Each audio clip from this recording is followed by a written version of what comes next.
Style icon Shruti Haasan చేతుల మీదుగా Subhapradam shopping mall July 3 నల్గొండలలో గ్రాండ్ ఓపెనింగ్.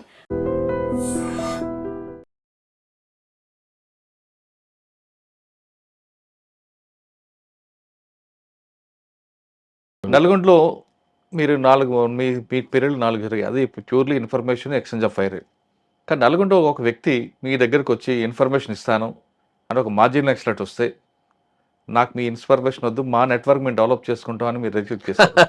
ఆయన పేరే నయీం. ఆయన చాలా మంది వాడుకొని గెలిచారు, కానీ మీరు ఎందుకు సార్ దగ్గర రానివ్వలేదు? అంటే అప్పుడు ఏమైంది అంటే, అంతకుముందు 99లోనే, అంటే నేను 2000 ఏప్రిల్లో పోయిన ఎస్పీగా, 99లోనే నేను బెల్లంపల్లి అడిషనల్స్ ఉన్నప్పుడే ఒక బెల్లి లలిత అని చెప్పి ఆమెను అటు భువనగిరి ఏరియా అనుకుంటా, ఆలేరు భువనగిరి ఏరియా చంపేశాం. ఈ నయీం యొక్క పాత్ర కీలకం అందులో. ప్లస్ అది ఎంతవరకు పోయింది అంటే, అప్పుడు హోమ్ మినిస్టర్గా ఉన్నటువంటి మాదిరెడ్డి కూడా రుద్దారన్నమాట దాన్ని. నాకు ఏం సంబంధం లేదు, ఆయన చేశాడు, ఈయన ద్వారా చేయించాడు అని చెప్పి. అనవసరం కాదు, టోటల్లీ ఫాల్స్. సో దాంతో ఏమైపోయింది అంటే, ఇట్లాంటి 2-3 వేరే సంఘటనలు కొంచెం జరగటం అట్లా జరిగినాయి. ఇట్లా సిఎల్సీ వాళ్ళను, ఏపీ సిఎల్సీ వాళ్ళను ఈయన చంపడము, లేకపోతే ఈయన వాళ్ళపైన అటాక్ చేయడం. పురుషోత్తం వాళ్ళు నేను చెప్పినాను, ఇట్లాంటి వాళ్ళని మనం ఎంకరేజ్ చేయొద్దు. ఆయన మన కేఎస్ వ్యాస్ మన ఎవరైతే గ్రేవెంట్స్ను స్థాపించిండో మెయిన్ మూల కారణము, ఆయన చంపిన కేసులో కూడా ఉన్నాడు వీడు. అవును. సో అట్లాంటివన్నీ పట్టుకొని మనం ఎట్లా చేస్తాము? ఆయన సరెండర్ అయిన తర్వాత ఆయన కొంతమంది పోలీస్ అధికారులు ఏదో వాడిని ఉపయోగించుకొని మనం ఏదో చేసుకోవచ్చులే, కొంత వీళ్ళను, అంటే ఉద్దేశం మంచిదే, వాడిని ఉపయోగించుకొని మనం ఎక్స్ట్రీమిస్ట్లను ఇన్ఫర్మేషన్ లాగొచ్చు, చేయొచ్చు అని ఏదో లెక్కలేసుకున్నారు. నేను చెప్పిన, నేను ఛార్జ్ తీసుకున్న తర్వాత కలిసాడండి మీ దగ్గరకు వచ్చి. నా ఫస్ట్ మీటింగ్లోనే, ఇప్పుడైతే ఛార్జ్ తీసుకున్న తర్వాత ఫస్ట్ మీటింగ్ పెడతాం కదా మన ఇన్స్పెక్టర్లతో, డిఎస్పీలతో పెడతాం కదా, దాంట్లో చెప్పిన, నేను ఇక్కడ ఎస్పీకి ఉన్నంత వరకు ఈ జిల్లాలో ఎంటర్ కావద్దు. వాడు ఎంటర్ అయితే మాత్రం మీ ఎవరి ఏరియాలో ఎంటర్ అయితే వారికి మరి బాగుండదు, నేను మాత్రం దాన్ని నచ్చను, నాకు ఇష్టం ఉండదు. ఇట్లాంటివి మనకు చేతగా కాదు, వాడిని ఎంకరేజ్ చేసేసి మనం వాని ద్వారా వచ్చే ఇన్ఫర్మేషన్తో మనం ఆపరేషన్ చేయడం ఏంది, నేను ఎట్టి పరిస్థితుల్లో అలో చేయను అని చెప్పి చాలా క్లియర్గా చెప్పిన. ఓకే. సో కొంత పై వాళ్ళు కూడా, కొంత పై లెవెల్ ఉన్న ఆఫీసర్లు కూడా కొంత అదేంది ఇట్లా అనుకున్నారు. కానీ నేను చెప్పిన, సారీ సార్, నేను ఇట్లాంటివి ఆలోచన, నేను ఎట్టి పరిస్థితిలో మనం వాడిని దూరం పెట్టాల్సిందే అని చెప్పి. ఇది అయిన తర్వాత మీ సుపీరియర్ చెప్పినా వినలేదట కదా సార్ మీరు? అందుకోసమే కొన్ని నెలల పాటు నేను ఇంటర్వ్యూ దూరం ఉంది. అందుకోసమనే ఈ సెన్సిటివ్ ఇష్యూస్ అన్ని అడుగుతుంటారు, మీరు ఏదో తెలుసుకుంటారని చెప్పి నేను దూరం ఉంది. తర్వాత ఆ జిల్లాలో 2 సంఘటనలు జరిగినాయి. ఒకటి ఏదో పేరుండండి, ఆయన జిల్లా సివిల్ లిబర్టీస్ కమిటీ సిఎల్సి, ఆయన డిస్ట్రిక్ట్ ప్రెసిడెంట్, ఏదో పేరు ఉండే, అజం గోరియా కాదు సమ్ సచ్ థింగ్, అట్లా నాకు గుర్తు రావడం లేదు. కానీ ఆ పేరు, ఆయన చంపేశారు ఉదయం పూట 10:30 ఆ టైంలో. ఆయన ఏదో వాళ్ళ ఏపీసీఎల్కి సంబంధించిన మీటింగ్ పెడుతుంటే, భువనగిరిలోనా కాదు, నల్గొండ టౌన్లో మా ఆఫీస్ నుంచి జస్ట్ 1.5 కిలోమీటర్ కూడా లేదు. ఏపీసీఎల్కి సంబంధించిన మీటింగ్కి సంబంధించిన కరపత్రాలు ఏదో పేస్ట్ చేస్తున్నట్టున్నాడు, వాల్ రైటింగ్స్ ఏదో చేస్తుంటే 10:30 లేవని ఉదయం పూట, ఆ రోజు సండే, నాకు బాగా గుర్తుంది, ఆయన మీద అటాక్ చేసి చంపేశారు. పెళ్లి లలితకు చెందినటువంటి కజిన్స్ను 3 ఎక్కడో రంగారెడ్డి జిల్లాలో ఎక్కడో కిడ్నాప్ చేసేసి తీసుకొచ్చి రాచకొండ ఏరియాలో చంపేసి నారాయణపూర్ లిమిట్స్లో ఎక్కడనో బొందబెట్టాను, దాటిని ఏమంటారు, వాది పెట్టాను చనిపోయిన తర్వాత. సో ఈ రెండింటిలో మాకు తెలిసిపోయిందంటే 100% ఈయన పాత్ర ఉన్నది, నయీం పాత్ర ఉన్నది, నయీముద్దీన్ పాత్ర ఉందని తెలిసేసి మేము ఫస్ట్ కేసు అయితే ఉందో దాంట్లో ఆయన పట్టుకురావని చెప్పి చాలా స్ట్రిక్ట్గా మా ఆఫీసులో చెప్పినాం. సరే ఏదో జరిగింది, పట్టుకొచ్చారు, తీసుకొచ్చి చౌటుప్పల్ పోలీస్ స్టేషన్లో పెట్టారు. నేను పోయేసి ఆయన్ని ఇంట్రాగేట్ చేసినాను.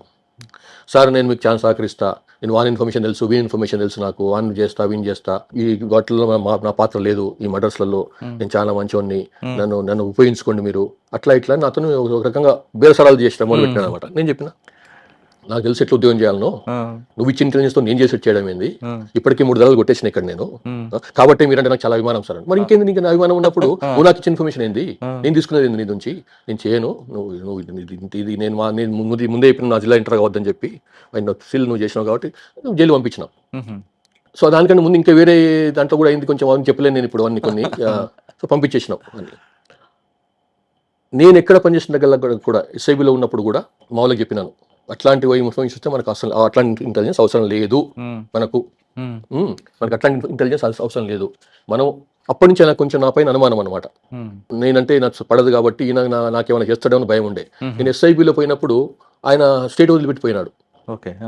బాగా ప్రయత్నం అప్పటికే ఆయన బాగా పోలీసుల సహకారం ఆగిపోయిన తర్వాత ఇలా రియల్ ఎస్టేట్ పైన పడ్డాడు. ల్యాండ్ రిలేటెడ్ వాటి పైన బెదిరియటాలు. బెదిరియడం అంటే ఎమ్మెల్యేలు ఆయన ముందు నిలబడరు, ఎంపీలు కాదు, అందరిని బెదిరియటాలే.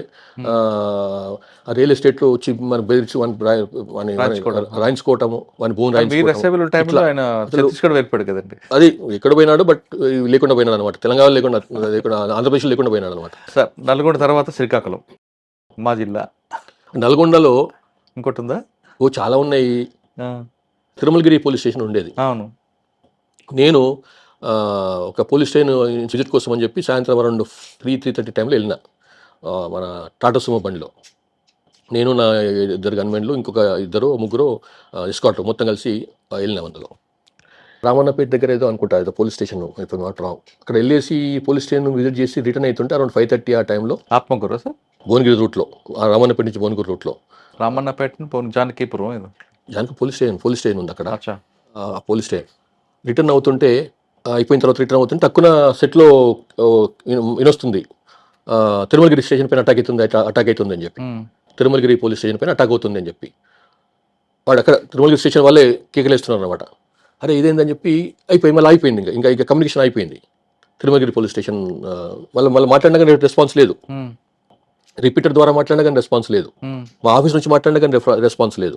అరే ఏదో అయినట్టుందని చెప్పి మేము వెహికల్ నల్గొండ వైపు వస్తున్న బండిని మళ్ళీ తిప్పుకొని అటు మోత్కూరు మీదుగా తిరుమలగిరి చేరుకున్నాం. అప్పటికి 6:37 అవుతున్నట్టుంది. అప్పటికే మా పైన ఫైరింగ్ మొదలైంది. మీ పైన ఊరవతలని మొత్తం చీకటి. ఎందుకంటే వాళ్ళు కూడా పవర్ని ఆపేశారు, బ్లాస్ట్ చేసిన అనమాట ట్రాన్స్ఫార్మర్ని. తో ముందే 1 కిలోమీటర్ ముందే వెహికల్ దిగేసి పరిగెత్తున్నాం నడుచుకుంటూ. నా దగ్గర పెద్ద వెపన్ లేదు. ఇప్పుడు మామూలుగా ఏకైనా తీసుకురావాలని, లేకుంటే ఆ రోజు మొత్తం ఓన్లీ 9mm పిస్టలే ఉంది. సో పరిగెత్తున్నాం. ఒకసారి మా పైన ఫైరింగ్ రావడం మొదలైంది. గ్రెనేడ్ ఇచ్చేస్తున్నారు. అరే ఇదేందని చెప్పి వెంబడే చెట్టు కవర్ తీసుకొని, రోడ్డు పక్కనే ఇది కవర్ తీసుకొని పెద్ద పెద్ద కేకలేయడం మొదలుపెట్టినాం మేము. అంటే అప్పటికి వాళ్ళు వెళ్ళిపోయినారు, అటాక్ చేసేసి వెళ్ళిపోయినారు అనమాట వాళ్ళు నక్సలైట్లు. ఆ కేకలేయడం మొదలు పెడితే మేము ఫలానా అని చెప్పి వాళ్ళు వినడం లేదు. అసలు మామూలు ఫైర్ చేయడం మొదలు పెట్టింది మా మీద. అసలు మీరు మా పోలీసులు అని చెప్తారా? మీరు నేను ఎస్పీ వచ్చినాను, నేను వాళ్ళకి ఎక్స్పెక్ట్ చేయలేదు ఇంత ఫాస్ట్గా ఎస్పీ వస్తాడని. అది హార్డ్లీ నేను ఊరి నుంచి నల్గొండ నుంచి రాలే కదా, నల్గొండ నుంచి రాకుండా ఇటు పక్కన మొదల నుంచి వచ్చినా కాబట్టి వాళ్ళు మీరు మా ఎస్పీ పేరు తీసుకుంటారా అని చెప్పి ఇంకా ఫైర్ చేయడం మొదలు పెట్టారు మన వాళ్ళే. మళ్ళీ పరిగెత్తుకొని ఆయనకి ఎదురుకున్న ఇంకా ఇల్లు ఎక్కేసి వాళ్ళు చెప్పి ఇట్లా ఎస్పీ గారు ఎవరు, వాళ్ళ గన్మెన్ పేరు, ఆ నెంబర్ ఇవన్నీ చెప్తే అప్పుడు మన వాళ్ళు శాంతించారు అన్నమాట. తర్వాత పోయి చూస్తే 2 కానిస్టేబుల్ శ్రీరామరెడ్డి అని సెంట్రీ కానిస్టేబుల్ చనిపోయి ఉన్నాడు. లోపల బడే సాహెబ్ అని చెప్పి హెడ్ కానిస్టేబుల్, ఆయన సెట్టు కానిస్టేబుల్, ఆయన కేకలేసింది ఫస్ట్ అటాక్ అవుతుంది మా మీద అని. తర్వాత నెక్స్ట్ రౌండ్ ఆయన మీద పడ్డది, వాడు పడిపోయింది. ఇంకా దాంతో కమ్యూనికేషన్ లేకుండా పోయింది. 4 నక్సలైట్ తరఫు నుంచి ఇంకోటి చనిపోయినారు, ఒక లేడీ ఆ మెయిన్ రోడ్ మీద పడి ఉంది ఆ బాడీ. ఇది ఏం జరిగింది అంటే సుమారు ఆ టైంలో 5 ఆ టైంలో ఇది యాక్చువల్గా తిరుమలగిరి ఏరియాలో పోలీస్ స్టేషన్లో ఎక్స్ట్రీమిస్ట్ ఎఫెక్టెడ్ కాదు. ఆ బెల్ట్ అంతా కూడా అటు తిరుమలగిరి కానీ మోత్కూరు కానీ ఆ బెల్ట్ ఎఫెక్టెడ్ కాదు. సూర్యాపేట కిందకి వస్తుంది, సూర్యాపేట సబ్ డివిజన్లో వస్తుంది. కానీ 3-4 కిలోమీటర్స్ పోయిన తర్వాత అక్కడ నుంచి వరంగల్ బార్డర్ స్టార్ట్ అవుతుంది, కొడకండ్ల అని చెప్పి. తర్వాత జనగామ సబ్ డివిజన్ స్టార్ట్ అవుతుంది అనమాట. అది హైలీ ఎఫెక్టెడ్. సో అంతకుముందు 1 month ముందే నేను ఏప్రిల్లో జాయిన్ అయినాను, ఇది ఆగస్ట్లో అయింది, జస్ట్ 3.5 months తర్వాత. జూలైలో నేను ఆ పోలీస్ స్టేషన్ విజిట్ చేసినప్పుడే అర్థమైంది, ఓ నాయన ఇట్లా ఉంది పోలీస్ స్టేషన్, ఏంది ఇది చాలా వల్నరబుల్గా ఉంది పోలీస్ స్టేషన్ అని చెప్పి. నేను నా విజిటింగ్ నోట్స్ కూడా రాసిన, ఈ పోలీస్ స్టేషన్ పైన అటాక్ అయ్యే అవకాశం ఉంది, పక్కనే 3-4 కిలోమీటర్స్లోనే వరంగల్ ఉంది, అక్కడ చాలా వెరీ యాక్టివ్గా దళాలు తిరుగుతుంటాయి, ప్లస్ ప్లటూన్ కూడా ఉంది అక్కడ, ప్లటూన్ కూడా తిరుగుతుంటుంది అక్కడ, కాబట్టి ఎంబడే మనం షిఫ్ట్ చేయాలి పోలీస్ స్టేషన్ అని చెప్పి రాస్తూ, ఈ జిల్లాలో ఎక్కడుందా, ఇక్కడ ఈ ఊర్లో ఎక్కడన్నా మంచి, అది ప్రైవేట్ బిల్డింగ్, అది రోడ్ పక్కన ఉన్న ప్రైవేట్ బిల్డింగ్ అనమాట, చాలా 4 డిఫెన్స్ మెకానిజం ఉంటుంది అక్కడ. అంటే అక్కడ మన వాళ్ళు చెప్పారు, సార్ ఇక్కడ మోత్కూరు రోడ్డుకు ఇది ట్రెజరీ బిల్డింగ్ ఒకటి కడుతున్నారు, ఆల్మోస్ట్ అయిపోయింది, కొంచెం మార్పులు చేసుకుంటే మనం తీసుకోవచ్చు సార్ అన్నారు. నేను పోయి చూసినాను, రాగానే పోగానే వాపసు పోగానే, అప్పుడు ఈ అటాక్ అంటే ముందు చెప్తున్నా, 1 month ముందు నల్గొండ వెళ్ళిపోయిన తర్వాత కలెక్టర్ గారికి లెటర్ పెట్టినాను, ఇది మాకు హ్యాండ్ ఓవర్ చేయండి కొన్నాళ్ళ పాటు, మా కొత్త బిల్డింగ్ వచ్చేంత వరకు అని చెప్పి, కొత్త సైట్ తీసుకొని బిల్డింగ్ కట్టేంత వరకు అని చెప్పి. సో కలెక్టర్ గారు ఆయన ఒప్పుకున్నాడు. సో బట్ లోపల ఉన్న సమ్ సివిల్ వర్క్ అవుతుందన్నమాట. ఆ వర్క్ జరుగుతున్న క్రమంలో ఇప్పుడు షిఫ్ట్ చేయకుండా ఇక్కడే ఉన్నాం పాత పోలీస్ స్టేషన్లో. అప్పుడు అటాక్ అయింది, ఇది అటాక్ అయింది. సో ఇందులో ఏంటంటే వాళ్ళ ఉద్దేశం ఏంటి, అటాక్ చేసిన తర్వాత వరంగల్ నుంచి కానీ ముందు వరంగల్ నుంచి ముందు ఫోర్స్ వస్తుంది. సో దాన్ని అంబుష్ చేయొచ్చు అన్న ఉద్దేశంతో ఆ పోలీస్ స్టేషన్కి ఒక 1/2 కిలోమీటర్ దూరంలో, అటాక్ అయిన పోలీస్ స్టేషన్కి 1/2 కిలోమీటర్ దూరంలో టువర్డ్స్ కొడకండ్ల అక్కడ అంబుష్ చేసుకున్నారు. మొత్తం అక్కడ ముందు తయారు చేసుకున్నారు అనమాట. ఈ అటాక్ అయిన తర్వాత ఇట్లా పోలీస్ ఫోర్స్ వస్తాయి, అటాక్ చేద్దామనే ఉద్దేశంతో, వాళ్ళని అంబుష్ చేద్దామనే ఉద్దేశంతో. కానీ ఏమైపోయింది అంటే, సో ఆ తిరుమలగిరి పోలీస్ స్టేషన్ అటాక్ అయినప్పుడు వాళ్ళ ఉద్దేశం చెప్పినా నేను మీకు, అంబుష్ చేద్దామని. సో అందులో వచ్చినటువంటి కమాండరు కిందనేమో సివిల్ గార్డ్ ఉంటుంది, పైననేమో ఏపీఎస్పీ గార్డ్. ఓ సివిల్ గార్డును పైన అటాక్ న్యూట్రలైజ్ అయిపోయినాడు, సివిల్ సెంట్రీ న్యూట్రలైజ్ అయిపోయినాడు. ఇక పైకి ఎక్కుతున్నారు అనమాట. పైకెక్కి పైనుంచి అటాక్ చేసే ఉద్దేశం, పైనుంచి వెళ్ళేసి పైన ఉన్న వాళ్ళని కూడా న్యూట్రలైజ్ చేయాలనే ఉద్దేశం వీళ్ళు మావోయిస్టులు. ఆ పైకి ఎక్కుతున్నప్పుడు పైన ఉన్నటువంటి సెంట్రీ వాడు ఐపీఎస్పీ వాళ్ళు సివిల్ సెంట్రీ ఉన్నాడు, ముగ్గురు మొత్తం సివిల్ సెంట్రీలు, ఒకటి ఏపీఎస్పీ సెంట్రీ. వాళ్ళు బాగా ఫైట్ చేశారు, వాళ్ళు పైన ఎక్కనివ్వలే. దాంతో వాళ్ళు బయటికి పరిగెత్తిపోయి ల్యాండ్ మైన్ తెచ్చేసి మన క్లెయిమోర్ మైన్ కింద ఎవరు లేరు, ఇంకా ఉన్న ఇద్దరు చనిపోయినారు, కింద పెట్టేసేసి ఆ క్లెయిమోర్ మైన్ బ్లాక్ చేసి అప్పుడు కుప్పుగులుతుంది, అప్పుడు ఇంకా వెపన్స్ కూడా గుంజుకోవచ్చు అని ఉద్దేశం అనమాట. అయ్యి క్లెయిమోర్ మైన్ పెట్టి పైకి వైర్ గుంజారు, బయటికి రోడ్ పైకి పెట్టేసి అక్కడి నుంచి ఆపరేట్ చేద్దామని ఉద్దేశం అనమాట. పక్కనున్న sentry, civil sentry some Nayak ఉంది పేరు, వాడిని ఫైరింగ్ మొదలుపెట్టాడు. ఫైరింగ్ మొదలుపెడితే ఒక బుల్లెట్ ఎవరైతే ఆ లేడీ మావోయిస్టు ఎక్స్ట్రీమిస్టు దాన్ని సెట్ చేస్తుందో ఇక్కడ పడ్డది దెబ్బ ఆమెకి సరిగ్గా. ఈ ఏమంటారు బుర్కుటి అంటారు కదా, దీన్ని నొసలు, ఆమె పడిపోయింది, న్యూట్రలైజ్ అయిపోయింది. దాంతో ఏంటంటే వాళ్ళ ప్లాన్ విఫలం అయిపోయింది అన్నమాట. దాంతో వాళ్ళు ఇంకా అంబుష్ కూడా విత్డ్రా చేసుకొని వెళ్ళిపోయినారు. వాస్తవంగా వచ్చింది కూరగాయల బండి అడ్డం పెట్టుకుని లోపలికి వచ్చి, అవునవును, పైన సెంట్రీ ఉంటారని ఊహించి ఉంది, వాళ్ళకి తెలియదు, ఉంది ఉద్దేశం ఉంది, కానీ అంత పెద్ద కిందోడు న్యూట్రలైజ్ అయిపోతే పెద్ద ఉందిలే అనుకున్నారు వాళ్ళు. కానీ మన వాళ్ళు ఏం చేశారంటే ఫైరింగ్ చేయడం కాకుండా గ్రేనేడ్లు కూడా లాబీ చేయడం మొదలు పెట్టారు. గ్రేనేడ్లు బాగా ఎఫెక్ట్ అయింది, గ్రేనేడ్ ఎఫెక్ట్ బాగా ఉంది. అందులో బయటపడ్డ తర్వాత ఆయన ఇంటర్వ్యూలో చెప్తాడు, ఎస్పీ గారిని తొందరగా వస్తాం కూడా ఊహించలేదు మీరు అని చెప్తారు. అవునా? యా సార్, నలుగురు తర్వాత ఏమైంది, మళ్ళీ ఇదే సేమ్ సమస్య, మళ్ళీ సెట్ లేదు.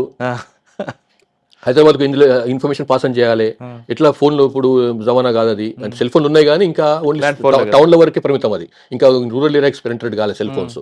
సో సెట్లో మాట్లాడాలంటే అది మళ్ళీ నల్గొండకు మాట్లాడి అక్కడ రిపీటర్తో నల్గొండ మాట్లాడితే నల్గొండ వాళ్ళు హైదరాబాద్ చెప్తారు ఇవన్నీ. అప్పుడు ఓఎస్డి ప్రభాకర్ ఆయన లేడు, ఆయన హైదరాబాద్లో వెళ్ళినట్టున్నాడు, ఏదో only additional SP Shivananda Reddy ఉండేవాడు. సో ఆయనతో మాట్లాడి అయ్యా ఇట్లా మేమంతా, అంటే ఇంకోటి ఏంటంటే ఎస్పీ గారు వెళ్ళారు, ఫైరింగ్ అవుతుంది, ఎస్పీ గారు వెళ్ళారు, ఫైరింగ్ అవుతుంది, బాగా వెళ్ళిపోయింది. ఫైరింగ్ అయితే వాస్తవమే, కానీ మనం క్షేమంగానే ఉన్నాం అన్నమాట. సో అది చెప్పాలి ముందు, మేము క్షేమంగా ఉన్నాం, ఇద్దరు చనిపోయినారు, వాళ్ళు కూడా చనిపోయినారు అని చెప్పడం, పాస్ ఆన్ చేయడం. ప్లస్ మన ఒక 4-5 వెపన్లు పోయినాయి, ప్లస్ రేడియో తీసుకుపోయినారు వాళ్ళు, మన పోలీస్ రికవర్ అయింది కదండి, తర్వాత అయింది. బట్ అప్పుడు సో అది ఇట్లాంటివి కొన్ని చాలా ఎక్స్పీరియన్స్ ఉన్నాయి, కొన్ని మీకు మాసరకు చెప్తున్నా, కొన్ని నాన్ సెన్సిటివ్. నల్గొండ నుండి మా ఊరు వచ్చారు, శ్రీకాకుళం. ఏముంది సార్ అక్కడ? అప్పుడు నల్గొండ నుండి యాక్చువల్గా నాది ఈస్ట్ గోదావరి కోసం పెట్టారు ప్రపోజల్, కానీ చంద్రబాబు నాయుడు గారు శ్రీకాకుళం పంపించారట కదా, మీకు వెళ్తామని అడిగి మరి పంపారు? అట్లేం వెళ్తామని అడగలేదు, కానీ ఏమైంది అంటే అప్పుడు అక్కడ శ్రీకాకుళంలో ఒక ల్యాండ్ మైన్ బ్లాస్ట్ అయింది. అంతకుముందే పూర్ణచంద్రరావు గారు ఎస్పీ గారు బాగా యాక్టివిటీ చేశాడు, మంచి బ్రహ్మాండంగా కంట్రోల్ చేశాడు అక్కడ మావోయిజాన్ని, నక్సలైట్లని.